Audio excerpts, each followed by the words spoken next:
વધેલા ભાત કે વધેલી ખીચડી હોય તેને આપણે એક સારી રેસીપી બનાવવાના છીએ, તો આ તમે છેલ્લે સુધી જોજો બધાય. પહેલાં છે એક તપેલીમાં આપણે તેલ લેવાનું છે, તેમાં જીરું, પછી તેમાં હિંગ એમાં એડ કરવાનું છે, પછી તેમાં ડુંગળી એડ કરવાની છે, ને જે ખીચડી છે તેના મુઠિયા તૈયાર કરવાના છે. આપણે એમાં ટામેટાં નાખ્યા છે, લસણની થોડી એવી કળી મને આમાં બહુ નથી ભાવતું તો મેં ઓછી નાખી છે. તમે તમારી રીતે સ્વાદ અનુસાર લસણની કળી છે તે નાખી શકો છો. આ છે તે લીલી ડુંગળી છે, આ લાલ મરચું, ધાણા જીરું પાવડર, હળદર પાવડર, મસાલા છે તો તમે તમારી રીતે એડ કરી શકો છો. આ આપણે છાશ નાખી છે ખટાશ માટે. ખાટું હોય તો એ મિશ્રણ સારું લાગે છે. થોડું પાણી એડ કરવાનું અને લાવીને જ્યાં સુધી ઉકાળો ન આવે ત્યાં સુધી એને રાખવાનું છે. એટલે ટૂંકમાં કઢી જેવું મિશ્રણ આપણું તૈયાર થઈ ગયું છે. તે આપણે એમાં ચણાનો લોટ એડ નથી કર્યો. એ આપણે જ્યારે જે ખીચડી છે તેમાં બધા મસાલા નાખી એમાં મુઠિયા કરીશું ત્યારે તેમાં આપણે ચણાનો લોટ એડ કરવાનો છે,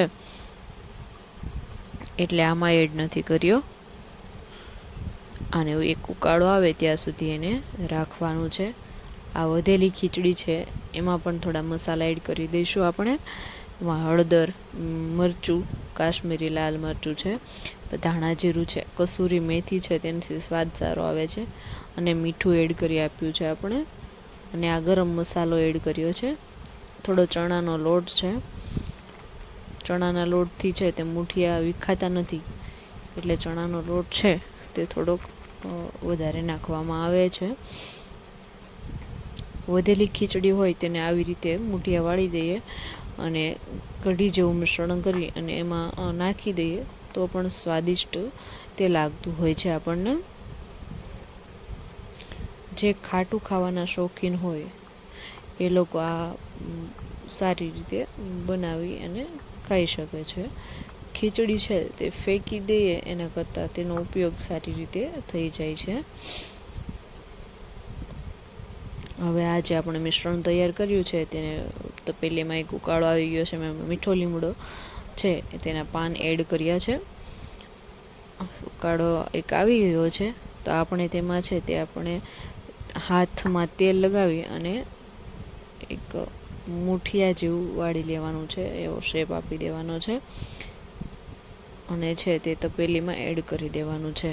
આપણે જે મિશ્રણ એ બનાવ્યું છે એમાં એડ કરી દઈએ. એવી રીતે બધા જ આપણે રોલ કરી લેવાના છે અને છે તે તપેલીમાં એડ કરવાના છે. બહુ જ સ્વાદિષ્ટ વાનગી આ તૈયાર થાય છે.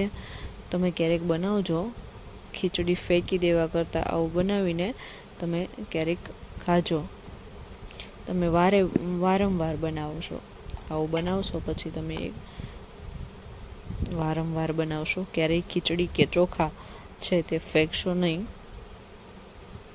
અને આવું બનાવીને તમને બીજી વાર મન થશે ખાવાનું. તો આપણે 2 કે 3 વાર ઉકાળો આવી જાય ત્યાં સુધી આપણે એને ચડવા દેવાનું છે. ચડી જાય પછી ઢાંકણું ફિટ કરી અને ચડી જાય ત્યાં સુધી રાખવાનું છે. આપણે જોયું છે